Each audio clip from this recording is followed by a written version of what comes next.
just giving no time to breathe. This is our identity.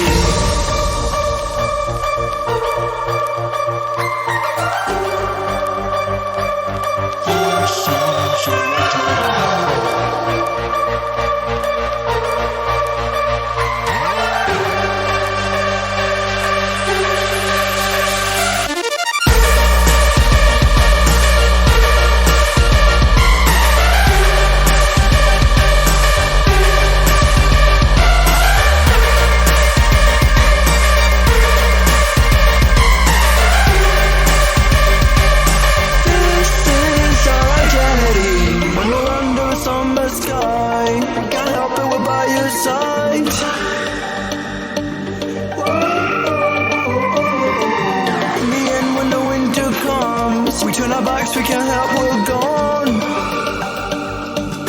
This is our identity.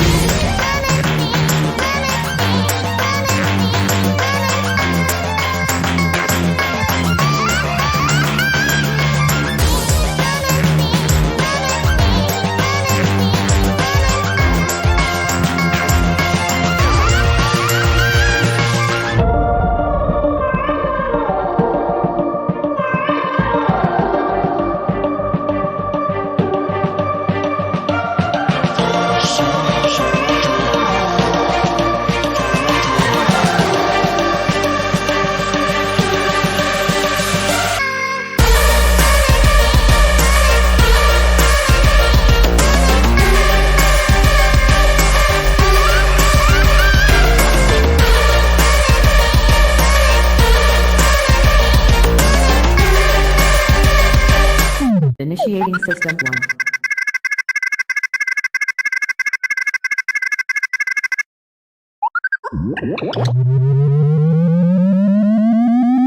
System 1 loaded. Nous sommes les Haïti Monkeys. Nous avons établi cette communication depuis un futur proche afin de vous former sur les différentes technologies qui vous permettront de faire face aux intelligences artificielles. Dans le futur, nous manquons considérablement de spécialistes et les cyberattaques sont de plus en plus courantes. Nous sommes le dernier rempart pour lutter contre les IA. Rejoignez-nous, rejoignez la résistance et combattez à nos côtés. Suivez-nous et soyez prêts le moment venu. Il n'est pas trop tard. À bientôt pour la prochaine transmission. Bonsoir, Roseborn. Salutations distinguées. Bonsoir, Jérémy. Bonsoir. Et bonsoir, la foule en délire. Non, il n'y a pas de...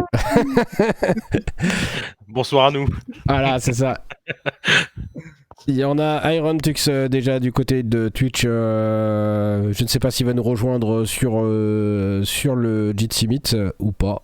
Maintenant, c'est là par là que ça se passe. Ouais, Laurent, dans le salon Twitch sur le Discord, t'as un petit lien si tu veux rejoindre, tu es le bienvenu. On va discuter ce soir un petit peu des solutions de stockage à la maison. Ouais, mais est-ce que vous voulez vous échauffer avec un sujet d'actu que j'ai trouvé marrant cette semaine? Genre le rachat de Bungie par Sony. Ah non, mais on peut aussi en parler, ouais. Puisque ça, franchement, ça m'a trouvé le cul, si je puis dire, quoi. Bah ouais, parce que, rappelle-nous, c'est pas eux qui ont fait la saga des Halo à la base? Halo et Destiny. Ouais, bon, Destiny, c'est un peu moins... Enfin, pour moi, c'est moins ancré e-box. C'est moins ancré... Ouais, je suis d'accord. Et moi, je pensais réellement que les studios de Bungie, ça appartenait à Microsoft. Bah moi aussi. Et, quand il y a un pote qui m'a dit ça, là, il fait « Ouais, non, c'est... PlayStation, Sony, ils ont racheté. » Mais comment ça, ils ont racheté? Ça veut dire qu'il faudrait qu'on soit d'accord? À quel moment? Bah, ils vous ont pas demandé votre avis, ils ont racheté. Vous avez perdu une belle merde, c'est pas grave. Arrête, Halo, c'est bien. Moi, on va dire que j'ai jamais laissé la chance à Halo depuis le premier, en fait. J'ai joué au premier, j'ai pas trop kiffé et j'ai jamais réessayé depuis. J'avoue que j'ai essayé et j'ai eu des problèmes. Non, j'ai pas trop accroché non plus. Ah ouais, non mais... Halo, moi, c'est toute une saga, quoi, si je puis dire. En plus, il y a les Halo Wars, j'étais carrément complètement fan, puisque depuis la petite période Command & Conquer, Alerte Rouge, tout ça. Ah, je suis d'accord. je m'y étais un peu retrouvé, les histoires, je les trouve cool. Non, franchement, c'est. Non, mais par contre, je connais des méga fans qui collectionnent tout ce qui est autour d'Halo. Puis il y a des sacrées collections qui existent, hein. Il y a des gens, ils ont vraiment à fond le truc, quoi. Bah, celle customisée, elle s'est bien vendue hein, sur le marché noir. De quoi? La nouvelle Xbox Ah. customisée. Oui, la dédiée Halo, ouais. Attends, puisqu'on a Laurent qui pousse une petite information sympathique. Halo, c'est une franchise à part. Genre, il est plus dans les mêmes studios. Genre, Oui. c'est plus Oui, ça oui, tout à fait, je confirme. Maintenant, c'est Ah, 303 Industries qui l'a fait le dernier. Ah, bah, du coup, on s'en fout alors. Oui, enfin, c'est même les 3 ou 4 derniers, c'est eux qui l'ont fait. Ça avait déjà été passé, ça avait changé de main déjà.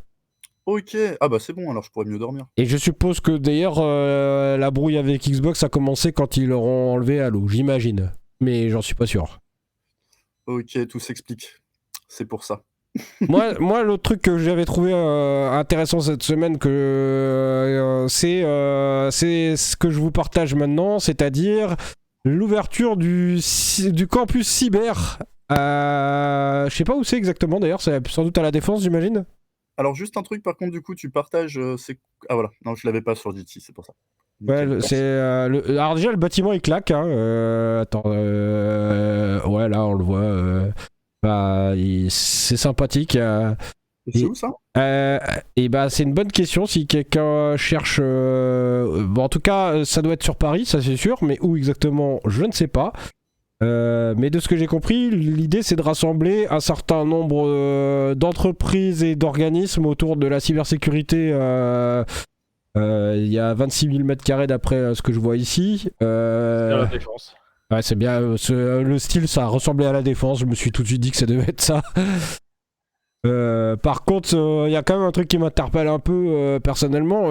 Bah, j'ai pas lu grand chose dessus, mais je trouve ça un peu surprenant de vouloir rassembler, entre guillemets, toute la sécurité de la France au même endroit. C'est un parti pris, quoi. Là, C'est un parti qui me paraît être un peu antisécuritaire. Enfin, je sais pas ce que vous en pensez, mais ça me paraît un peu étrange comme idée. Après, faut se dire, du coup, il y a aussi l'autre côté à voir. Ils ont qu'un seul truc à sécuriser, quoi. Ouais, mais on sait que ça va être d'autant plus tentative d'aller y fouiner, plus que si c'était réparti sur plein d'endroits où personne savait trop où c'est, et puis tout le monde s'en fout en fait. Ouais, puis ils auraient pu le faire un peu moins haut aussi, on sait jamais. Pourquoi où Ah, au niveau des avions. Ouais, il est pas si grand que ça, on dirait. C'est grand, mais il y a des trucs beaucoup plus grands dans le coin là. C'est violent. Tu iras nous faire un reportage vidéo, Osborne? Ça doit pas être trop loin de chez toi? Pas de chez toi, de chez Microsoft? Si tu veux, mais j'aimerais bien y connaître des gens. Mais du coup, ils ont rassemblé quoi? Est-ce qu'il y a l'ANSI, du coup, dedans ou pas? Et bah, alors, en tout cas, ça rassemble public, privé, académie, chercheurs, start-up et agences nationales. Donc, il y a de fortes chances que ça rassemble. Alors, Mais il y a Microsoft là-dedans. Hein. Enfin, comme partenaire. Hein. ah, comme partenaire, ouais, parce que dedans, il le saurait quand même. Les acteurs, il y a la Ouais. FINI que je vois, il y a AWS, Dell, FCQ, Il y a l'ANSI, ouais. Oracle, Palo Alto, Ok, top. Enedis. Ouais. Bon, en tout cas, voilà. Un petit tour là-bas, je vais voir si j'ai des contacts, ça peut être cool, mais je pense pas que je puisse filmer, tu vois. À Ouais. l'intérieur, il y a des fortes chances que ça soit pas trop possible. À voir, à voir. Et donc, ça a été inauguré il y a 2 jours. Ok. Et bah ça, ok, c'est une bonne info, je suis preneur. Voilà, maintenant, on reste à voir ce que ça va donner et quel sera le rôle exactement. J'ai pas très bien compris encore quel était le rôle de cette histoire-là. S'il y a des gens qui ont des infos. Bah, en résident, il y a pas mal de boîtes infos hein, quand même. Ouais, c'est ça. Mais bon, d'un autre côté, 1800 personnes, ça fait à la fois du monde et à la fois pas tant de monde que ça par rapport au nombre de structures qu'il y a l'air d'avoir dedans. Alors, est-ce que chacun a envoyé 2-3 personnes et c'est tout? Ou comment ça se passe? Je sais pas. Et ouais. Bon, voilà. Là, j'ai partagé cette info que je trouvais intéressante. C'est à peu près tout ce que j'ai vu qui s'est passé cette semaine de notable, d'après moi. Bon, bah voilà. Bah donc, on avait. Ouais, effectivement, niveau actualité, c'était pas la grande folie, quoi. Non, bah bon, après, des fois c'est bien quand c'est calme aussi. Ça n'a pas besoin d'être toujours le feu. Et donc on avait évoqué la semaine dernière qu'on allait parler un peu des différentes solutions de stockage à la maison, mais pas forcément que, mais surtout, enfin c'était surtout orienté dans le cadre de la maison puisqu'on parlait de discuter des solutions de NAS qu'on peut se fabriquer soi-même, VS ceux qu'on peut acheter, et voir éventuellement, pourquoi pas, y intégrer les solutions de cloud. Pourquoi pas. Ouais, bah déjà, on peut commencer par ce qu'on connaît bien. Déjà, moi, à la maison, j'ai un petit Synology. Je sais Pareil. pas si Jérémy, tu as autre chose pour ton stockage perso, entre guillemets. Bah écoute, je viens d'en avoir un à mes dépens parce que j'avais dû dépenser de l'argent. Il a été obligé d'acheter, donc... Là, non, j'avais pris ces cartes-là pour acheter autre chose, pour acheter un gros nuque, quoi, mais un vrai, quoi, pas un petit truc. Et puis, bah, j'ai pas pu les utiliser parce qu'il y avait que des vendeurs tiers, donc bah, il fallait que je dépense dans autre chose, donc j'ai pris un gros Synology, enfin un gros, on va dire pour du perso. Je trouve déjà que 1000 balles, c'est déjà pas mal. Clairement. Ouais, de ouf. Voilà. Et puis, Avec bah, les depuis, disques j'ai pas beaucoup joué avec depuis. J'ai pas encore eu vraiment le temps de m'y pencher, à part avoir rajouté une barrette non supportée de 16 Go de plus. Ah, toi aussi. Euh, j'ai fait que ça, donc déjà, il est déjà plus garanti le truc. Avec... t'avais les disques dans les 1000 balles quand même, ou pas du tout? Oui, oui. Ah, on sait jamais. Ouais. Ouais, C'était... je crois que la boîte, c'était un peu moins de 600, je crois, le 920. Vide. Donc moi, on... Vas-y. ouais, vas-y. Non, ouais, pour le coup, moi, au niveau du prix, moi, les 600 balles, ils sont partis dans le disque dur plutôt. En fait, j'ai qu'un seul disque de 10 Tera dedans. Et genre, pas de redondance, rien du tout, puisque je synchronise tout avec. C'est déjà limite un backup, quoi. Ouais, bah en fait, Syncro Direct, tout ce qui est dessus est instantanément synchronisé avec OVH, donc Ubique. Et en fait, ils proposaient une offre, je paye 50 € par an pour 50 Tera. Ah ouais, ça va. Ah ouais. Donc du coup, c'était les offres qu'ils mettaient à l'époque. Donc du coup, je me suis dit: «Bah OK, tu sais quoi? Je vais pas me faire chier, je fais une pure synchro». Ubique, c'est complètement de la merde en termes d'interface. Tu peux absolument rien faire, rien gérer. Tu vois tes fichiers à plat, c'est vraiment vraiment tout pourri.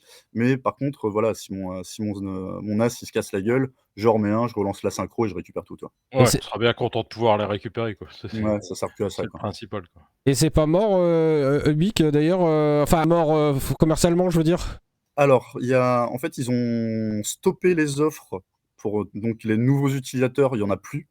Ah, c'est... C'est simple, ils ont simplement gardé les clients historiques, tels que moi et il y avait juste Osborne, voilà, c'est tout. C'est le Et seul client. Ils vont finir par le racheter, ton contrat à 50 balles pour 50 Tera.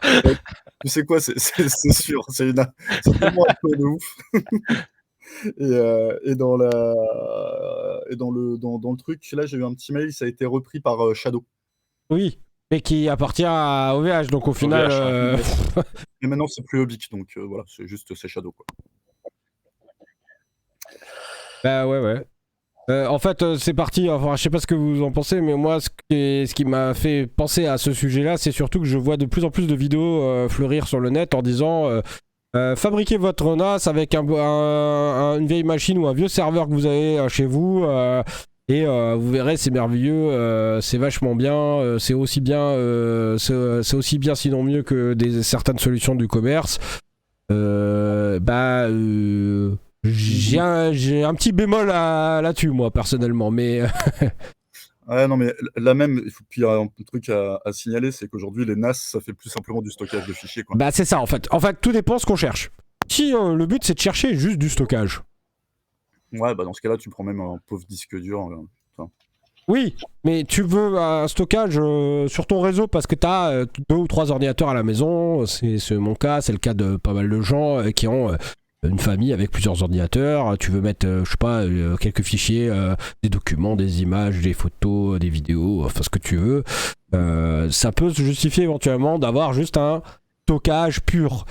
Mais même ça, je suis pas convaincu par l'approche de dire je reprends un vieux PC. Parce que le principe d'un NAS, moins que quelqu'un va dire le contraire peut-être, pour moi, le principe c'est qu'on le laisse allumer à H24. On va pas s'amuser à aller l'allumer et l'éteindre quand on en a besoin et quand on en a pas besoin. Sinon, autant prendre un disque dur USB. C'est clair. Et donc, si tu prends, si tu récupères. Vas-y. Non, mais et accessoirement, il y a un petit truc en plus par rapport à, par exemple, à un Synology pour tout ce qui est stockage. Moi, 90% de mon stockage, à titre perso, c'est surtout des photos, par exemple. Oui. Mes photos, elles viennent d'où? Elles viennent de mon téléphone. Et accéder finalement en réseau à un disque dur, un peu chiant à partir d'un téléphone, quoi. Et sur Synology, par exemple, tu as des applications comme DS File qui me permet, moi, de synchroniser l'intégralité. Dès que je prends une photo, hop, ça la synchronise. Et après, j'ai un petit bouton, tu vois, toutes les semaines, j'appuie sur mon petit bouton libérer de l'espace et ça me supprime toutes les photos qui ont été synchronisées sur le NAS, quoi. Mais tu sais que tu peux le faire avec DS Photo, parce que j'utilise DS Photo et c'est encore mieux. Mais moi, je trouve pas, en fait, côté DS. Alors, DS Photo, déjà, il a dégagé sur les mises à jour. Maintenant, c'est plus DS Photo. Et, Oui, ça s'appelle Photo tout court. Ouais, mais accessoirement, tu n'avais pas le bouton libérer de l'espace. Ah oui, ok, il t'efface pas les photos. Et vu que sur l'iPhone, là, le dernier que j'ai pris, avant j'étais sur du 250 Go, là j'ai pris 120, et c'est vrai que ça se remplit quand même assez vite. Et le fait de pouvoir libérer tous les photos qui ont été garanties synchronisées, voilà, c'est le petit truc plus, quoi, si je puis dire. Je suis d'accord. Moi, c'est clairement pour la partie album photo que. Moi, j'utilise beaucoup l'autre fonctionnalité que je trouve géniale sur le Synology, c'est la Photo Station, qui permet de créer des albums. Pardon. De diffuser des albums dans une interface web et c'est très utile pour la famille pour partager les photos plutôt que de les pousser sur un cloud quelconque auquel je donnerai accès. Ils restent chez moi, ces photos, elles sont pas publiées sur le net directement, elles sont sur mon réseau à moi. Je reste totalement propriétaire et je sais ce qu'on en fait, ou plus ou moins disons. Et c'est sécurisé bien sûr par des accès utilisateurs mot de passe et tout. Et puis voilà, je trouve que c'est vachement bien comme fonctionnalité. Ouais, et puis après, tu as quand même des petits trucs en plus. Moi, il y a un truc que j'utilise énormément, c'est le chat. Enfin, pas le chat du Discord, mais... Oui, comme ton appli de WhatsApp, là, que tu disais. Exactement, c'est ça, ouais. En gros, je mets j'ai mes meilleurs potes dessus, tu vois, et en gros, on passe que par là. Dessus, en fait, c'est comme Discord, tu vas pouvoir créer des salons, t'as la notion de commentaires pour commenter des discussions, donc c'est pas le bordel, t'as pas des masses de discussions différentes qui s'empilent, tu peux bien tout segmenter. Tu peux créer des salons autant que tu veux, privés ou publics, entre guillemets, pour tes potes. Tu peux créer, puis derrière, tu peux te créer des conversations chiffrées. Si, admettons, effectivement, tu veux que sur le disque dur, toutes tes conversations soient chiffrées, si, admettons, je sais pas, on te le vole ou autre. C'est vrai que c'est des petits trucs comme ça. Moi, je trouve que c'est juste devenu indispensable, quoi. On est d'accord. Et effectivement, c'est ça qu'il faut voir. Et puis l'autre fonctionnalité que j'utilisais pas et que tu m'as poussé à utiliser parce qu'elle est vachement bien, c'est le partage de fichiers. Honnêtement, l'équivalent en solution libre ou même payante, c'est rare. Enfin, t'en trouves, mais ça court pas les rues. Après, en 2 clics, tu as fait ton partage en mode soit tu sélectionnes un utilisateur pour lui donner les droits, ou sinon tu balances un mot de passe, et surtout tu peux mettre la petite durée d'expiration. En mode, tiens, tu peux télécharger le fichier, dans 2 jours, le lien il est supprimé, quoi. Après, je suis pas expert des solutions Microsoft, mais j'imagine qu'il doit y avoir des équivalences de ce genre de service chez Microsoft, mais ça doit être vachement plus lourd à déployer, vachement plus lourd à gérer, et puis le coup, tu fais pas ça chez toi, quoi. Ouais, non, là, pour le coup, c'est vrai que le partage, c'est complètement méga simplifié de ouf, quoi. Je veux dire, si, admettons, tu as juste un serveur de fichiers, j'allais dire, voilà, sur du Windows ou autre, ouais, non, c'est juste casse-couille. Quand bien même tu te mets un SharePoint ou autre, ça y est, tu rentres dans des notions où il va te falloir de la base de données, il va falloir gérer effectivement tes droits d'accès dans tous les sens en mode psychopathe. Ouais, non, le Synology, pour ça, c'est quand même hyper méga simple, quoi. Et de la RAM, quoi. Et de la RAM, ouais. Et accessoirement, le bruit aussi, tu vois. Puisque c'est vrai que quand tu as un Synology, moi, le Syno, fait pas trop... S'il gratte un peu, remarque. Ouais, ça, c'est les disques, ouais.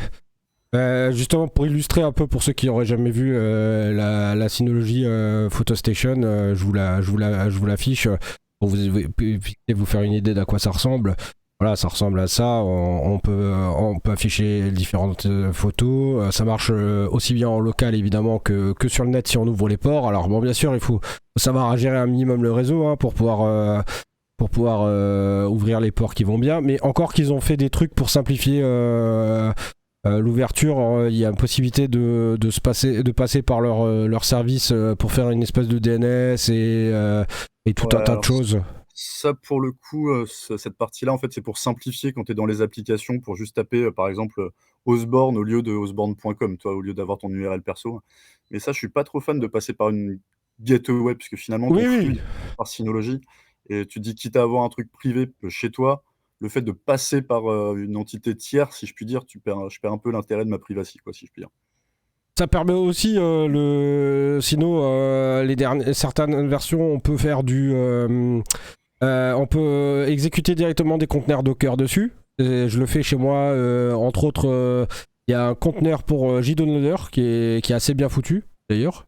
Ouais, t'as les containers, mais t'as la Virtu aussi, hein, tu peux te faire Ouais. des machines virtuelles. Ouais, bah après le processeur il est pas non plus dingouné, hein, faut pas non plus vouloir. Et puis de base il y a pas beaucoup de RAM, hein. Bon, on peut rajouter de la Ouais, barrette. c'est ça que je regrette, c'est déjà la RAM, ça a toujours été un problème quoi sur ces trucs-là. Bah, il faut voir que le principe, c'est de te faire ton cloud personnel avec tous les outils que tu peux avoir besoin. Et je crois que tu as même un calendrier que tu utilises aussi, Osborne d'ailleurs. Ouais, mais ça, c'est pour. En fait, j'ai tout dessus. Tout ce qui concerne mon perso, c'est dessus. Même les contacts et tout ça aussi, tu mets dessus. Ouais, Ah ouais? ouais, j'ai absolument tout. Et Ouais. ça marche bien les contacts aussi? Ça marche bien, ouais. Mais alors, après, la partie contact, pour le coup, je synchronise sur plusieurs trucs, puisque du coup, l'iPhone, il le reprend de base, tu sais, dans iCloud. Ouais. Donc, en vrai, je l'utilise pas vraiment. C'est vraiment plus pour le calendrier partagé, pour qu'on s'organise quand on prend des vacances avec des potes et autres. Tu vois. Et puis l'autre fonctionnalité qui intéresse beaucoup de gens en général, bah, c'est que ça fait aussi l'équivalent d'un drive, mais au sens réellement où on peut avoir son disque synchronisé, enfin son dossier synchronisé avec une appli et qui fait l'équivalent d'un OneDrive ou d'un Google Drive ou même d'autres choses, comment il s'appelait, Dropbox. Enfin, l'équivalent de ces trois solutions-là, on a l'appli est équivalente.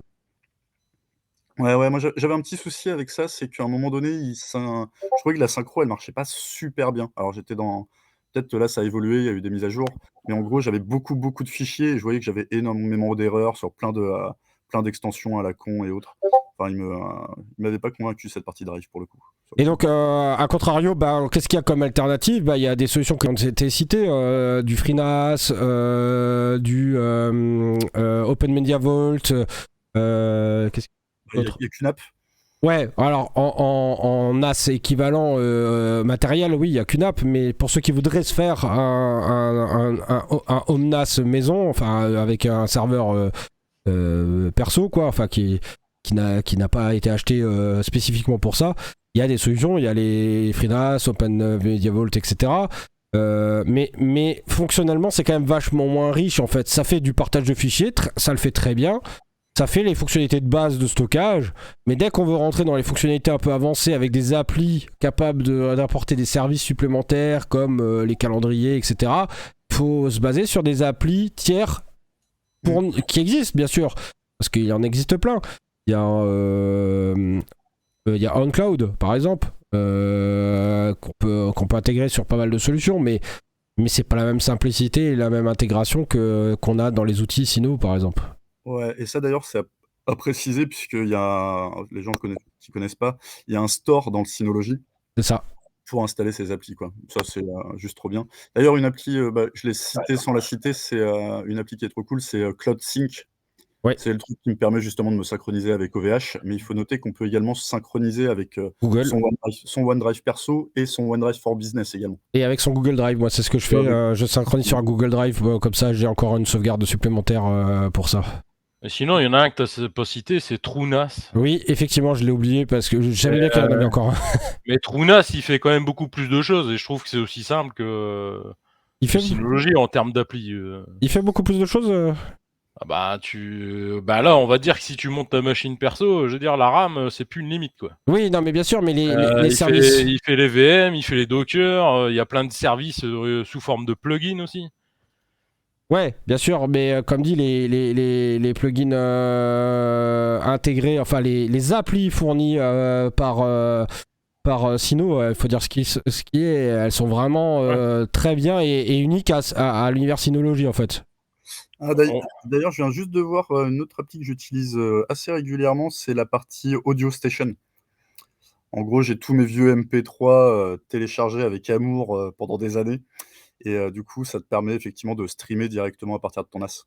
Ça, c'est plutôt cool et l'autre truc aussi que j'utilise pas mal, c'est, Video Station, la partie, pour, juste, streamer, directement toutes tes vidéos, quoi. C'est pas le serveur multimédia, c'est Video Station. This video station. Ouais, tu tapes, vidéo, tu dois l'avoir là dans la recherche Ouais, directement. c'était pour montrer un peu les différentes choses qu'il y a. Bon, ça c'est. Ah. Et un dernier truc que j'utilise beaucoup juste puisque, je regardais un petit peu ma barre des tâches, c'est Note Station également. Pour, par exemple, tous les cours, IT, tous les, ma prise de notes, je la fais là-dessus, quoi. C'est synchronisé directement, c'est assez sympathique. Voilà, donc enfin, ça intègre quand même vraiment pas mal de choses que certes on peut faire autrement, mais les choses qui sont intégrées, elles sont bien intégrées et elles sont de qualité pour toutes. Et souvent, elles sont meilleures que des équivalents qu'on pourrait trouver sur le monde libre.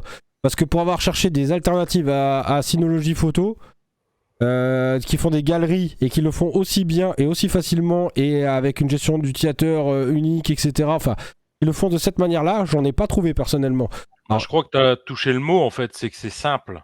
Ouais, mais c'est simple pour les utilisateurs qui sont derrière, parce que pour moi, pour l'installation, je m'en fous si c'est compliqué. C'est plutôt que derrière, il faut que ça reste simple à utiliser. Ça peut être accessible à quelqu'un qui maîtrise pas non plus, qui saurait pas installer ce service-là autrement, quoi. Mais même en sachant l'installer, honnêtement, pour en avoir testé plein d'autres, il y en a aucun qui m'a convaincu. Hein. J'en ai testé plein. Hein. Je t'avouerai que je suis pas trop photo, moi. Enfin, j'en prends, mais c'est le genre de truc, je les perds. Il y a juste, moi j'ai juste un regret sur la partie Synology, c'est le fait de ne pas pouvoir y brancher d'écran comme on peut le faire sur un QNAP. Parce que ça m'est déjà retrouvé, par exemple, surtout au tout début, en fait j'ai mis un équivalent de 200 000 photos, tu vois. Et le temps qu'il analyse tout, mon pote, puisqu'il te fait des petites choses en mode reconnaissance faciale, tout ça, donc moi j'avais tout activé comme un gros porc. Ce qui fait que mon OS était complètement inaccessible pendant presque une semaine. Et en fait, je savais pas, alors je me doutais de pourquoi, mais en mode, Ouais, t'avais pas trop moyen de voir, quoi. tu peux rien faire puisque du coup ton serveur, le petit, Nginx, qui te permet d'avoir la console d'administration là que les mix nous montraient, elle était juste inaccessible de ouf, hein. Et en gros, une fois que, et ça me l'a refait aussi régulièrement par la suite, puisqu'en fait j'avais mis le truc de synchro directement et le truc de synchro, il analyse tout. Donc ça aussi, ça gratte énormément. Tu as le truc d'analyse des photos, des documents, de recherche, de toute l'indexation qui gratte énormément. Quand tu as tout ça en même temps, ton NAS, il est inutilisable. C'est pour ça que le truc de synchronisation, mon NAS, au début, j'étais en mode full sur toute la journée. Là, j'ai mis des planifications pour qu'il le fasse pendant une tranche horaire, pendant la nuit. Pareil pour l'indexation des fichiers, je l'ai mis sur une autre partie de la nuit. Parce que sinon, effectivement, si tu mets tout en même temps, tout le temps, la machine, elle supporte pas, elle est pas faite pour. Hein. Ouais. Je t'avouerai qu'on en installe beaucoup, nous, mais c'est juste pour stocker du backup chez les clients. Ouais, pareil. Et ça, c'est dommage. Ils servent qu'à ça, quoi. Hein. Les paquets, moi, j'installe rien du tout. Ah, c'est juste un gros disque dur, quoi. Voilà, c'est ça. Mais celui qui est bien fait aussi, le service qui est bien utile et que j'ai déjà utilisé dans le monde professionnel, c'est le. Alors, c'est la Video Station, je crois, ou enfin celle qui sert pour les caméras, ou caméra, quelque chose comme ça. Et c'est bien foutu aussi, ça gère, on paramètre des caméras IP dessus. Et il est capable de gérer l'enregistrement de ces caméras, la détection de mouvements, gérer les flux vidéo avec différents paramètres, par exemple combien de temps on veut garder, ce genre de choses. Enfin, ça va assez loin et ça permet de faire un vrai système de vidéosurveillance en fait, assez facilement avec juste des caméras. On rajoute juste quelques caméras et puis c'est réglé quoi. C'est pas mal foutu quand même. Non mais tous ces petits, mais même, j'ai envie de dire pour les petits ou autres, même la partie serveur web. La partie serveur web, tu l'installes en 2 minutes, tac, tu mets tes petits noms, le truc est ultra simple, sa maman. Enfin, je veux dire, avec il y a 3 onglets qui se battent en duel. Alors après, effectivement, faut pas partir dans des trucs de ouf, mais c'est super pratique si admettons tu veux te faire un petit site. Et le truc qui est juste génial aussi, c'est qu'il y a un reverse proxy dessus. Donc si admettons tu as besoin de publier des choses qui sont chez toi sur d'autres URL ou autres, en fait, tu centralises tout sur un truc et après tu peux dispatcher un petit peu comme tu veux, que ça soit en fonction de l'URL, de l'extension de l'URL, de n'importe quel mot. et faire ta petite redirection sur tel ou tel service ou serveur qui est derrière, quoi. Donc la partie reverse proxy aussi, ça je l'utilise beaucoup, quoi. Et il y a un petit quelque chose que je veux absolument utiliser aussi, c'est la partie, il y a un serveur Radius sur le Synology pour se mettre du 802.1x Ah, sur le réseau. En mode comme ça, au lieu de te taper ta petite clé, bah, tu tapes ton login mot de passe et hop, tu t'authentifies, quoi. ah, j'ai pas testé, mais ouais, il faudrait que je teste. Par contre, il te faut une borne Wi-Fi compatible, quoi. Ouais. Et on peut, j'imagine, par contre, on peut pas faire s'identifier à un Windows 10 en utilisant l'authentification du Sino. Je pense pas que ce soit possible, ça. Ah ouais, non, puisqu'en fait, à la limite, bah, tu as un serveur LDAP aussi, donc potentiellement, tu pourrais mettre ton Windows sur le LDAP. Je sais pas trop dans quelle mesure c'est cool et s'il travaille bien avec le Radius. C'est vrai que cette partie-là, j'ai juste pas testé. Moi, j'ai mon Active Directory à la maison. Et d'ailleurs, ça, c'est un bon point aussi. Alors, c'est plutôt psychologique, mais tu vois, par exemple, je fais plus confiance à Synology, pas qu'à Microsoft, mais qu'à moi. C'est-à-dire que par exemple, sur mon infrastructure, où bon, j'ai un truc, j'ai 3 serveurs en hyper convergé avec du Azure Stack HCI. Et donc, du coup, bon, j'ai tous mes serveurs, tout ça. J'ai mon vrai truc d'entreprise avec du SharePoint et tout, la totale. Mais tu vois, ça me viendrait pas à l'idée de me mettre tout dessus. C'est-à-dire qu'en fait, puisque à titre perso, c'est énormément d'investissement de maintenir ton infrastructure, de tout faire. Des fois, je pète des câbles en mode ah ça, je vais le virer, je vais le refaire autrement, je fais joujou sur plein de choses. Alors que le Synology, tu vois, c'est un peu mon gars sûr. C'est le truc, je touche pas, il est sur le côté, je fais juste les mises à jour, il marche, point, il répond exactement à mes besoins. Et en fait, c'est un peu l'équivalent de l'iPhone et l'Android. Tu vois, l'Android, tu peux faire plein de choses, c'est juste merveilleux, mais tu as plus potentiellement de chances de le casser. Alors que l'iPhone, bon, bah, tu fais absolument rien, le truc est méga stable, sa maman. Et le Synology, moi, c'est un petit peu l'équivalent, tu vois. Le truc, il bouge pas, il est là, je sais que j'ai mes photos, c'est mon truc le plus important. Je check des fois, une fois tous les mois, si CloudSync, il synchronise toujours bien et qu'il a pas planté. Mais sinon, voilà, la solution, elle est stable et je sais que la pérennité de mes données est assurée, quoi. Ouais. Et le dernier argument que moi j'ai pour recommander quand même plutôt cette solution que de faire son propre serveur maison, bah, c'est simplement la consommation électrique. C'est juste que ça consomme quasiment que dalle, enfin j'exagère, mais ça consomme moins de 10 watts quand n'importe quel serveur, n'importe quelle machine, plutôt qu'on recyclerait en serveur, va consommer 10 fois plus. Elle va consommer 100 watts. Moi, j'ai 2 serveurs que j'ai récupérés et que j'utilise pour d'autres choses et que à la limite je pourrais m'en passer. Mais ces 2 serveurs-là, bah, ils consomment chacun 100 watts, quoi. Et bah, c'est 10 fois plus. Et quand tu les laisses allumer H24, bah, ça fait quand même une grosse différence, hein, 10 fois. Hein. Ouais, là, je suis bien d'accord avec toi, du coup. C'est ça pour moi la vraie force. Alors j'imagine qu'un NUC, ça serait comparable en termes de consommation. J'imagine qu'un NAS basé sur du Sino, ça serait sur un Raspberry, ça serait un peu aussi équivalent. Mais par contre, le NAS sur un Raspberry, bah, c'est quand même super limité parce que mettre 2 disques, ça va être faisable mais un peu compliqué. Et puis en termes de perf, ça aura rien à voir parce que c'est pas du tout optimisé pour. Ne serait-ce que le bus SATA sur un Raspberry, c'est pas vraiment fait pour la perf, quoi. C'est fait pour faire un petit peu d'accès, mais pas. Là, moi, sur mon Sino, j'ai 2 ports gigabits. Je les ai mis en lag.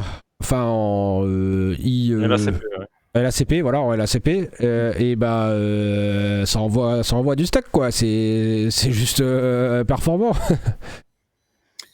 Non, pour le coup, le NAS, il y a vraiment rien à dire là-dessus.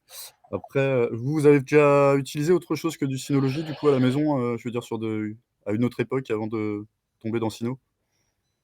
Un petit peu du serveur fait maison. Le premier, j'ai commencé mon serveur perso, ça devait être dans les débuts des années 2000, peut-être même fin 98. Et j'avais fait ça sur base d'une Debian ou d'une Slack, je sais plus à l'époque, hein, peut-être une Slackware, avec un partage de fichiers en Samba, tout basique. Bon, ça fonctionnait bien, c'est pas le problème, mais fonctionnellement, ça a rien à voir, quoi. Moi, à l'époque, juste pour la petite blague, à un moment donné, moi, j'avais tout sur OneDrive. En fait, j'étais un gros psychopathe de OneDrive. J'adore l'interface de OneDrive et le tri, tout ça, enfin, le partage, je trouvais ça super simple et un jour, Microsoft, on a dit: «Eh ben, OneDrive, le stockage, il est illimité». J'ai fait: «Vas-y, soirée, je mets absolument tout». J'ai mis mes téras de données là-dessus.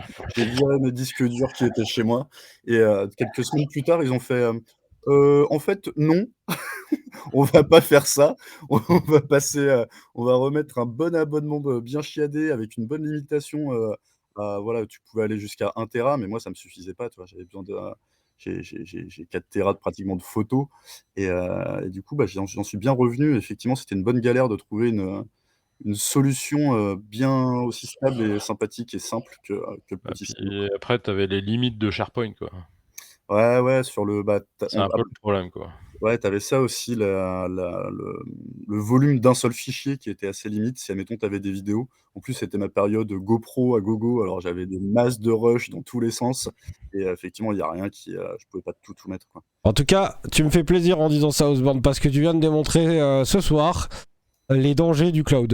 Pas vraiment un danger puisque finalement, j'ai pu tout Bah, récupérer facilement, tu vois? si, c'est un danger parce que quand ton activité économique dépend d'un Mmh. service que tu payes et que les conditions d'utilisation changent du jour au lendemain et que par exemple avant on te disait bah tu payes pas par exemple au volume de données et que demain on te dit tu payes au volume de données, il n'y a pas beaucoup de boîtes suivant comment c'est imbriqué la dépendance qu'elle en a qui peut se permettre du jour au lendemain de tout migrer et de trouver une alternative quoi. Ouais, après tu as peut-être, dans une certaine alors là, c'est pas du tout ma partie, là, je m'avance sur un truc que je maîtrise pas, mais tu as quand même des contrats.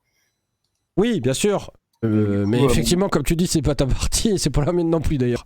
ouais, ouais, non, mais c'est simplement qu'effectivement la partie OneDrive, moi je te disais OneDrive, mais c'était du OneDrive, Perso, perso. bien sûr, bien sûr. Dans la Mais partie business, tu as quand même acheté un truc et effectivement derrière, il faut qu'il y ait je crois pas qu'il y ait d'engagement à ne pas changer les tarifs. Hein. Je suis à peu près sûr que j'ai jamais vu ça dans aucun contrat de type cloud, quel que soit. Alors après, c'était plus de l'hébergement type OVH ou autre, mais malgré tout, je crois pas avoir vu d'engagement à pas faire évoluer leurs tarifs, quoi. Ah bah, c'est dans 15 jours hein, que ça monte. Ah, ah oui, pour Microsoft. Ouais. Ah, il y a aussi un autre petit truc là qui est, que j'ai vu passer et d'ailleurs faites un petit peu attention à ça.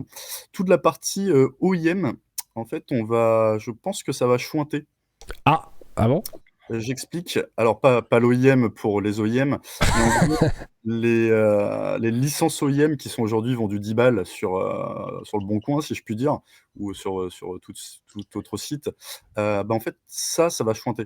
Dans le sens où, maintenant une licence OIM, elle sera liée à un ID hardware.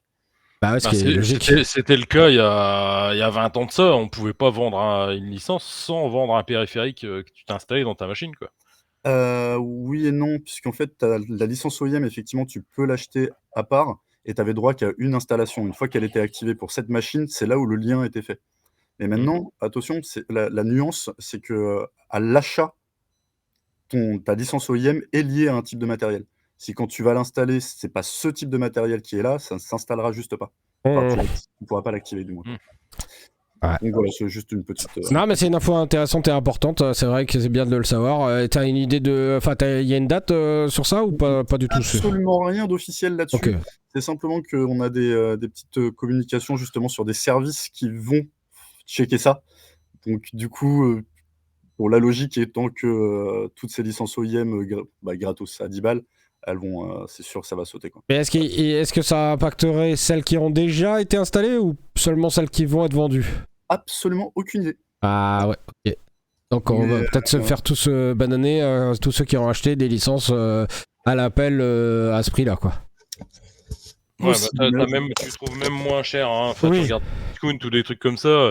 Je sais que j'ai vu plusieurs fois la question qui a été posée comme ça à Microsoft. Il n'y a jamais eu vraiment de réponse là-dessus. Est-ce que c'est légal? Est-ce que c'est parce que tu vois quand même que tu vas acheter un Windows 10 Home, tu vas payer 150-200 balles. Tu vois que le mec il te le vend sur Cdiscount 2,50 à 2 euros. Tu te demandes quand même, est-ce que tu es dans les règles quand même? Parce c'est que ça. tu achètes ça sur un site, voilà. Voilà. Bah, il y en a beaucoup, il y a pas que Cdiscount, mais il y en a plein qui les Ouais, vendent à ce prix-là. Tu te demandes si c'est pas une clé, bah, qui a déjà été utilisée ou ah mais il y en a, c'est même pire. Tu te doutes qu'elle a été utilisée même parce que ouais j'ai déjà vu des clés où il y avait marqué activation par téléphone uniquement. Tiens, bizarre. Pourquoi tu et devrais faire l'activation par et téléphone? puis les mecs, ils s'en foutent, ils te la vendent, ils te la vendent, tu leur mets un mail, ça marche pas, ils te donnent une autre clé, ils C'est s'en ça. foutent. Ouais. Tu vois, c'est comme les Kemac, quoi, tu vois, tu vas sur ton portail MVLS, c'est marqué, tu as acheté un, c'est marqué 1 sur 50 et puis, dès que tu arrives à 50, ça passe à 50 sur 75 et ainsi de suite. Enfin, au final, tu te dis: «Elle est illimitée la clé, tu peux l'activer autant de fois que tu veux». Enfin, Et C'est un peu la fête du slip de ce côté-là. ouais. C'est pour ça qu'il va y avoir un peu plus de rigueur là, à mon avis. ouais. Mais bon.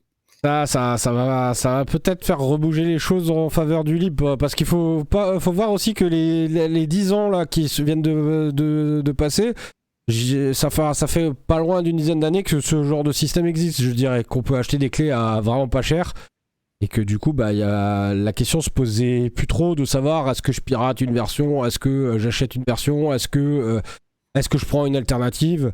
Bah non, maintenant tu te disais, bon, bah, je vais pas me casser les pieds quoi. Pour 5, 10 ou 15 balles, c'est une clé valide et légale, enfin en tout cas qu'on me présente comme telle. Bah, toi, Bah, on t'attaque, tu te retournes contre celui qui te l'a vendu, hein, c'est par ça. un channel officiel, quoi. Après, faut voir justement les alors ça, j'ai pas du tout d'informations, c'est parce que juste de la spéculation pour le coup, mais est-ce qu'on passerait pas justement sur du Windows en tant que service, tu vois? En Ah mode, bah, C'est un des peu comme abonnements. Office, quoi, on l'aura que dans le portail aussi, hein. Ouais, moi je vois bien un truc comme ça, tu ah vois? bah, Tu te Mmh. gardes un abonnement peut-être, tu vois, combien même tu restes sur du 10 balles, puisque c'est ce que tu as payé finalement ta clé, on va dire, mais sauf qu'on te le met en abonnement à l'année, tu vois? mais tu nous avais pas même parlé d'ailleurs de l'arrivée d'un Windows 10 Cloud, enfin. Ouais, le Windows 10 Cloud, bah, c'est Windows 365. Ah Mais c'est d'accord. mais c'est simplement pour la partie professionnelle. Ok, ouais, ouais. Effectivement, il y a bien longtemps, je pensais qu'on allait le sortir, quand on n'avait pas présenté le modèle de licensing, d'intégration, tout ça et tel qu'on nous le vendait, j'étais persuadé et comme beaucoup de collègues que le Windows 365, ça aurait été pour le grand public et en fait, Mmh. non, pas du tout. C'est simplement une offre, pro où tu as ton Windows qui est packagé effectivement en tant que service, quoi. Mais ça, c'est pas impossible que ça débarque aussi côté grand public, hein. C'est même assez probable effectivement que ça finisse par arriver. Et encore une fois, hein, faut pas se leurrer. Hein. C'est pas fait. On peut dire que c'est fait pour parce que oui, c'est un service. Il y a des mises à jour, donc il y a un travail régulier, donc il faudrait payer le travail régulier. Ce que je peux entendre aussi. Mais d'un autre côté, faut pas oublier aussi que c'est une façon de verrouiller et de garder des utilisateurs et de leur faire payer un récurrent qui est quand même vachement plus intéressante que de le faire payer en one shot. Ouais. Ouais, bah, c'est comme, c'est le mode abonnement, hein, c'est tout le pouvoir du truc, hein. Tu veux pas que ton truc il s'arrête, bah, tu continues à payer éternellement jusqu'à la fin de ta Après, vie. voilà, enfin, tu payes, on va dire, des fois aussi pour une boîte, de payer, on va dire, de manière régulière, ça permet de budgéter le truc. Ouais, Bah, j'ai beaucoup de clients, hein, bah, ils ont l'AD, ils ont l'exchange, ils ont enfin tous les services qu'il y a à côté et puis, bah, ils ont pas de software assurance, ils ont rien du tout et le jour, enfin déjà tous les 3 à 5 ans maxi, tous leurs serveurs on les change ouais. et là, ça passe sur une nouvelle version, ils sont obligés de racheter les cales, de tout. Donc, je veux dire, ça leur coûte un bras. Oui. Alors, dès que tu vois, ils passent sur Office 365, bon, ils se disent bon, voilà, maintenant j'ai 20 salariés, je prends du business premium ou du standard parce que j'en ai assez. Et puis, bah, ça me coûte autant et point. Je me pose plus la question. Dans 3 ans, je vais devoir changer. Voilà. Ah, c'est sûr que je dis pas que le modèle n'a pas d'intérêt non plus, mais il faut rester aussi sur ses gardes. C'est un peu comme c'est le même problème pour Netflix et d'autres services. Hein. On voit bien que c'est des services qui n'ont pas atteint leur maturité en termes de prix. Ils sont sur un prix qui est ce qu'il est aujourd'hui, mais qui sera probablement pas celui qui sera demain. Et il sera probablement moins intéressant pour les jours demain. Il sera Oui. probablement pas plus bas, en tout cas. C'est ça que je veux dire. Après, on va dire, ouais, le problème de la justification, c'est on te rajoute tout le temps des services. Mais en fait, le client, quand il est arrivé, il voulait juste de l'exchange, par exemple, et puis du OneDrive. Lui, tout ce que vous venez lui rajouter, il s'en fout, quoi. Ouais, c'est ça. Il s'en fout, il en a pas besoin, mais son prix monte quand même, en fait. C'est un peu ça qui le gêne, en fait, dans l'histoire.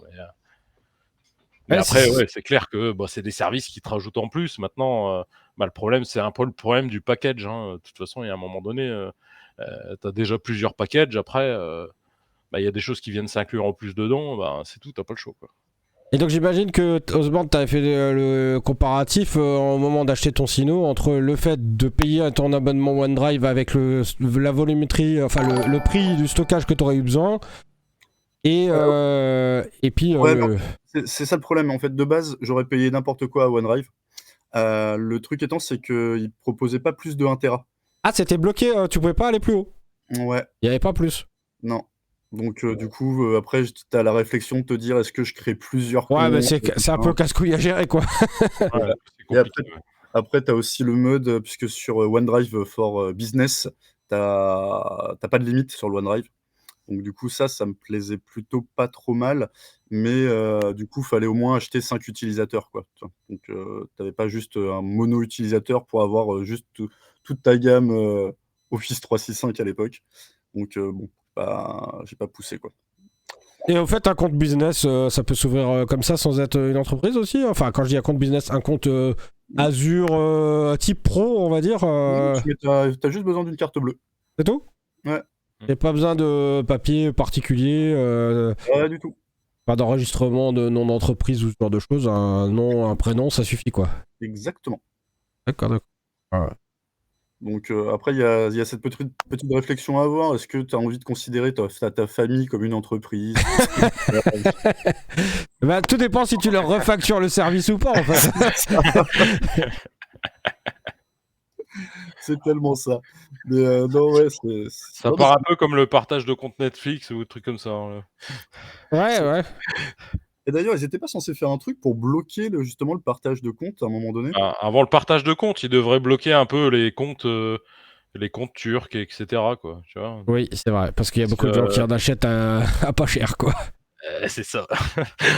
Ouais, je connais. Les comptes turcs, moi j'ai pas la ref là. Alors, Bah, turc ou autre, hein. Moi, j'ai connais Ouais, quelqu'un. mais je sais pas si on a le droit de parler de ça comme ça. Bon, tu moi vois. aussi, je connais des gens qui ont leur compte Netflix payé en Argentine. Oui, le moins cher, c'est la Turquie, c'est 4 € et quelqu'un. Ah non, non, Argentine, c'est moins cher, ils payaient 2,50 €. Ouais, mais pas le forfait à 18 balles aussi. Hein. Ah, peut-être pas. Dans le. Je crois le Je standard. parle du 4K à 4 personnes, le truc le plus haut, quoi. Ah ouais, genre tu te shootes un petit VPN, tu l'achètes là-bas. Exact. Tu renouvelles pas ton abonnement, tu mets une carte, je sais pas, une carte de banque en ligne, hein, un truc Revolut, N26.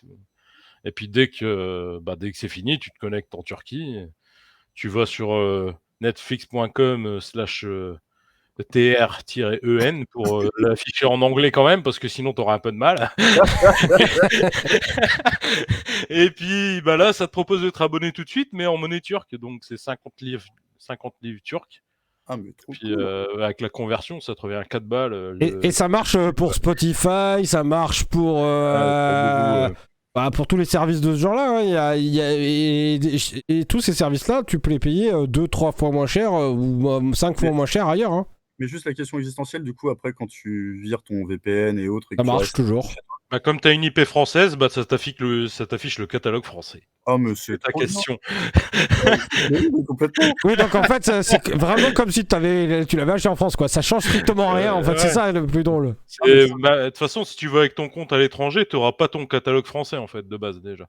D'accord. Et c'est un peu le problème de ces trucs-là. Ils devraient, tu vois, te cantonner à Oui, en fait, ça devrait être le compte qui devrait faire le catalogue et pas le pays dans lequel t'es.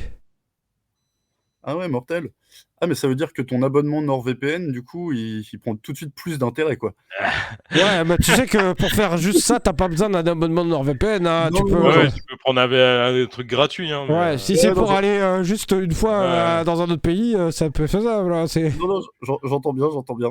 Non, bah écoute, je suis vraiment content de cette petite chose que je ne ferai pas, hein, bien sûr. Ah ouais.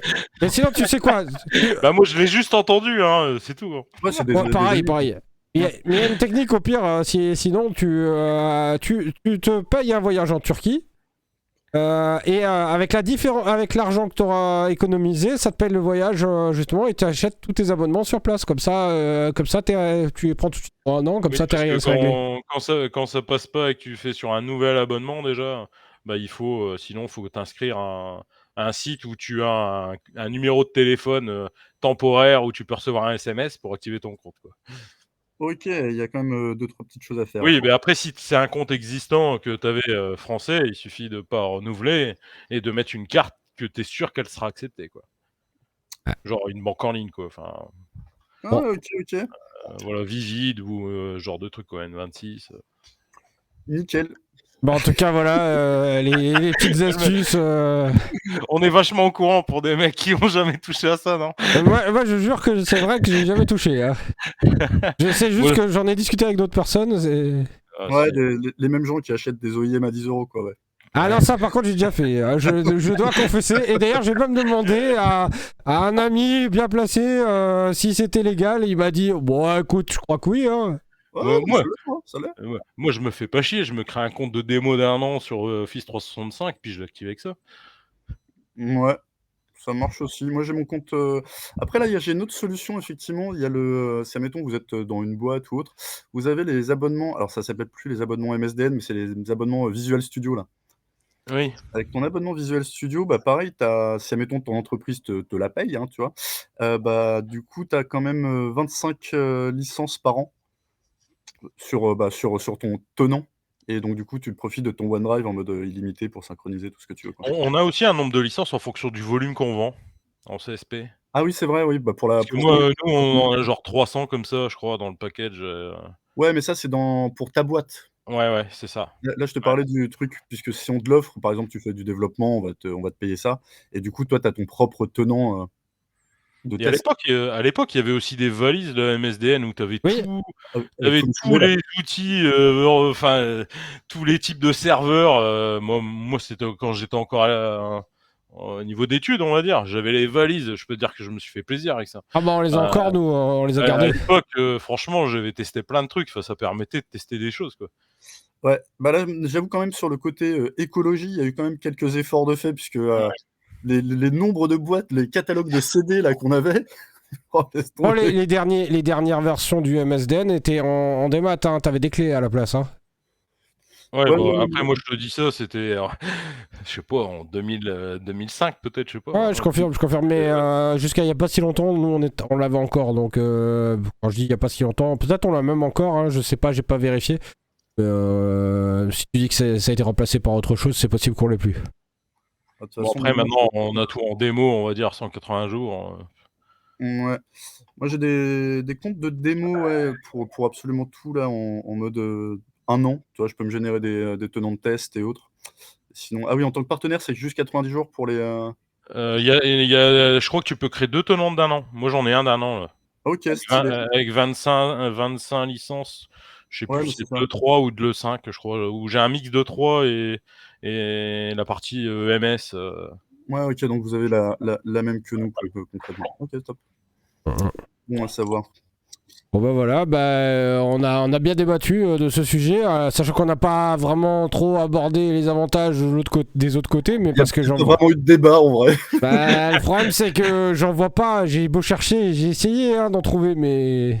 On aurait dû se faire sponsor Si. par Cisco, tu sais. Si, pardon, il y a un avantage quand même à utiliser des solutions type FreeNAS, QNAP, c'est que ça oblige, enfin pas QNAP, FreeNAS, et TrueNAS et comment elle s'appelle la dernière, enfin il y en a plein, bref, c'est que ça oblige et ça incite à mettre un peu plus le nez dans le cambouis, et donc d'un point de vue technique c'est peut-être un peu plus intéressant au niveau apprentissage, c'est peut-être un peu plus formateur on va dire. Mais, Oh, bah, oui, pas de doute, hein. c'est à peu près le seul avantage que j'y vois. Ah oui, non, pas de doute, mais c'est vrai que toute cette partie-là, quand tu fais tes propres machines chez toi, que tu gères ta propre sécurité, tu fais absolument tout, tu te fais attaquer là, fais gaffe. Tiens, d'ailleurs, il y en a encore un autre que j'ai vu, Unraid. Tu connais Unraid? Oui, j'ai testé une fois. Ils font ça aussi, je crois, des partages. Ouais, à la base c'est une solution de RAID comme son nom l'indique, mais qui a vachement vite migré vers la virtualisation. C'est une espèce de Proxmox, Virtual VMware ou autre, qui a en plus une solution de NAS intégrée. Bah, c'est pas libre, c'est pas gratuit non plus. Ouais, c'est pas gratuit. Ouais. Tu payes une fois, je crois, enfin, si tu l'utilises en perso, on va dire, en communautaire. Donc, Tu dois donner un petit peu, mais pas. donc j'ai pas forcément vu l'intérêt en fait, c'est surtout ça. Il y a aussi un petit Mm. truc qui peut être, qui est marrant, tu sais la partie, comment ça s'appelle? DSM, bah, le système, qui est sur le Synology, hein. Ouais, ouais. Tu as Mhm. moyen de te le récupérer indépendamment du Oui, NAS tout à pour fait. t'installer sur un système, propre si tu veux. Il y avait, je sais pas si ça existe toujours, je sais plus comment il s'appelle. Synology, non, c'est pas ça. C'est non, c'est Xpenology, je crois. J'ai plus le bail là, mais qu'est-ce qu'on un petit mot dans le chat. Ouais. J'ai tout à base de Nextcloud SyncThink sur un optiplex ondulé. Bon, ça marche, mais à l'install, c'est pas convivial et bonsoir. Bah, bonsoir à toi, Mania, et merci pour ton commentaire. Par contre, comme on disait avant, ton Optiplex, à mon avis, il consomme au moins 50 à 100 watts contre un Sino qui va t'en consommer 10, quoi. Après, est-ce que c'est les mini, là, tu sais, les petits formats comme. Mais même, c'est le proc. qui consomment aussi. Bah, c'est le proc en fait. Bah, c'est des procs pas forcément mobiles. Alors après, il faut voir la gamme de processeurs qu'il y a dessus, mais la plupart des Optiplex, c'est des processeurs standards de même les versions. Voilà, il a un TDP à 85 watts. Donc il y a de fortes chances qu'il consomme, il consomme les 30 à 50 watts en idle, quoi. Même sans rien faire, tu vois. Ouais. C'est pour ça que je dis, pour avoir fait des tests, franchement, c'est difficile de trouver et de réussir à faire tourner quelque chose qui consomme moins qu'un Sino ou qu'un Raspberry. Maintenant, c'est clair que c'est pas la même puissance et on le sent tout de suite. Hein. D'ailleurs, en parlant de j'allais dire d'électricité, le petit mot onduleur, ça vous parle? Vous en avez mis chez vous? Non, moi j'en mets pas, j'ai pas jamais de coupure. Vraiment. Ouais. J'en ai un petit, mais. J'en ai un petit aussi là qui a cramé là il y a pas longtemps, et qui m'avait fait quand même une bonne dizaine d'années. Mais C'est mal. et depuis que je l'ai plus, ma consommation électrique a quand même relativement baissé. Ah bah forcément, hein. C'est pas étonnant. Hein. Bah, moi pour le coup, si j'étais quand même un petit peu étonné puisque finalement il stocke de l'énergie. Ouais, mais sinon- t'as de la perte. En fait, le problème c'est que tu décharges en permanence et tu recharges en permanence et t'as de la perte dans le circuit de charge de batterie. Donc fatalement, tu consommes plus que si t'en as pas. Non, mais oui, non, mais ça se tient complètement. Mais du coup, non, pas d'onduleur chez vous. Alors du coup, pas chez toi les mix du coup. Non, j'en avais récupéré un parce que j'avais des problèmes de perturbation électrique et que je voulais isoler un circuit électrique, mais au final, je m'en suis pas servi parce que j'ai trouvé une meilleure solution que ça. Donc, Ouais, moi, c'était surtout pour ça, tu sais, pour j'allais dire la régularité du signal. signal, tu sais, puisque ça arrive en mode bordel dessus et lui il le retransmet. Ouais, après, honnêtement, en France, les signaux électriques sont quand même très propres. Quand t'habites pas à la campagne, t'as quand même très rarement des coupures électriques. Moi, comme dit, sur les 12 dernières années que je suis ici, les seules fois où j'ai eu des coupures, c'est quand j'ai réussi à faire sauter mon tableau électrique moi-même. Parce que j'avais trop de conso, tu vois. Ok. Mais sinon, le reste du temps, ça m'est jamais arrivé. Évidemment, dans le monde professionnel, oui, là, il faut des onduleurs, ça, on est bien d'accord. Mais par contre, surtout quand on a une salle serveur, bien sûr. Mais par contre, le piège, c'est que les onduleurs, de toute façon, un onduleur, faut savoir que les batteries sont données pour 3 à 5 ans grand max. Normalement, il faut changer ses batteries tous les 5 ans, sinon, c'est même pas la peine. Ton onduleur, il sert à rien. Bah, si, il filtre le courant, mais dans ce cas, autant prendre une multiprise filtrante. Ça fait la même chose. Pas con. Si c'est juste pour filtrer. Pas con. Je prends bonne note. Voilà, Il y a voilà. peut-être des solutions moins coûteuses. Et ben Bon, c'était gratuit. Eh bah nickel. Bon bah écoutez, on se la fait courte ce soir. Yes, et on se retrouve mardi ce coup-ci. Oui, avec une presse un peu plus cadrée. Enfin, une presse. Ouais, ou un autre sujet. On doit toujours rediscuter de l'IPsec sur Internet, là, entre autres. Ouais, bah on peut se faire ça mardi. Hein. Et sinon, t'avais évoqué aussi, je tease un peu les prochains sujets, hein, le développement JavaScript dans le monde scientifique. Je trouvais ça vachement intéressant. Franchement, super rigolo. Bah, du coup, il y a ma pote là qui travaille justement dans la recherche et ouais, elle a codé, tout un truc pour justement isoler, tout ça. Enfin bon, bref, c'est juste du teasing, mais elle vous montrera le pouvoir du «JavaScript» entre guillemets. Je sais pas si c'est du vrai JavaScript. Ah bah on verra. Et peut-être qu'on aura aussi l'occasion d'accueillir Unlock de nouveau, qui lui en ce moment il est très très TypeScript et peut-être nous expliquer justement parce que j'avoue que le TypeScript j'ai pas cherché à comprendre ce que c'était exactement, mais en tout cas il a l'air d'être assez spécialisé en ce moment-là sur le sujet, donc pourquoi pas. Et ben, on peut se faire un petit combo peut-être avec les deux, ça peut être sympa. Et puis pourquoi pas peut-être que Laurent à l'occasion sera motivé pour nous parler un peu de PowerShell. Il est parti, Laurent, je crois. Ouais, je sais bien, mais voilà. On peut se faire du. Ah bah, il y a. Comment, avec Étienne et. C'est comment son pote, Alex là, non, pas Alex. L'autre. ouais, je vois pas Thomas. Ouais, Thomas Hillier, non? j'allais dire Thomas. Exactement. En fait, eux deux, ils faisaient le PowerShell du zéro. D'accord. Donc, du coup, au niveau PowerShell, les deux, ils sont assez bien calés sur la partie, j'allais dire, sémantique pour expliquer ça proprement, quoi. Bah ça marche. Bah, et puis si vous avez d'autres idées, d'autres suggestions, n'hésitez pas à nous en faire part et à nous rejoindre sur Instagram déjà. Ouais, un petit Discord, tac. Et le Discord évidemment, important. Et bien sûr YouTube et Twitch. Si jamais vous voyez ça sur YouTube, n'hésitez pas à venir nous voir en live sur Twitch. Et inversement, si vous nous regardez sur Twitch, n'hésitez pas à regarder sur YouTube. Je pense que tout est dit. Tu as très bien résumé la situation. Abonnez-vous. C'est gratuit. Ça se voit que t'as l'habitude, tu vois, tu pourrais faire animateur radio et tout. Bah écoute, je l'ai fait pendant pas mal de temps pour pas te le cacher, donc oui, effectivement, heureusement que j'ai un peu l'habitude. Bon, en tout cas, messieurs, c'était méga cool de vous avoir ce soir. Bonne Et soirée. puis, on se refait ça mardi. On lance la musique et puis on se dit bonne soirée. Non, Bonne soirée tout le monde. Bonne soirée à vous. Ciao. Salut. Attendez, on va essayer de faire un raid pour une fois. Tiens, chez qui on va vous envoyer? Tiens, je vais regarder qui est-ce qu'on a en live et on va essayer d'aller découvrir une autre chaîne. Si vous avez une suggestion, n'hésitez pas.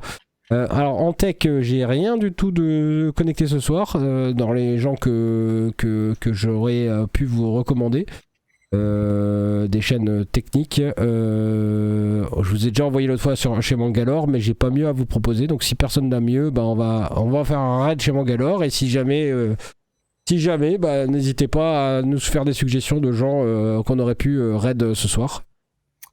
Ça roule. Et bah bonne soirée en tout cas et à mardi donc. Bonne soirée tout le 20h. monde. Bonne soirée à vous. Ciao.